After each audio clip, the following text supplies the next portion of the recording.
pailsėsim, ką? Pailsėsim. Tu jo.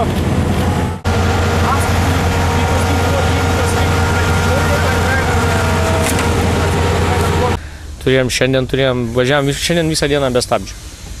700 km be stabdžių. Tai įsivaizduokit greičio ruožę, kai tu turi lėkti ir tu neturi stabdžių. Yra posūkiai, aštrus, serpantinai, mes nežinom, kas mūsų laukia, reiškia, visur turi nusimetinėti, stabdaisi bėgiais. Nu, toks biški, sakykime, neskanus važiavimas, bet iš kitos pusės mes esam čia, tai svarbu, nieko nesudaužėm, laimingai davažiavom ir gerai. Dabar manau, kad turės mechanikai visą dieną darbo, atstatys ir kitą pusę Dakaro dar turėsime. Viskas tvarkoja, šiaip važiuojant į 8 greičio ruožą, nuotaika buvo gera, pas abu. Tik tai nuvažiavus į tenai, galbūt mus iškart pradėjo kamuoti tas didelis aukštis virš jūros lygio. Ir Antanukui pradėjo spausti, skaudėti galvą. Man irgi tokia savijauta, kokios aš dar neturėjęs gyvenime.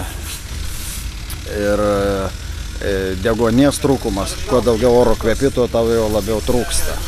Tai va tokiam sąlygom, pilną ekipiruotę sustartavom ir pradžia tikrai buvo nebloga. Važiavom pakankamai greitai, agresyviai, apsilenkėm tikrai daug varžovų.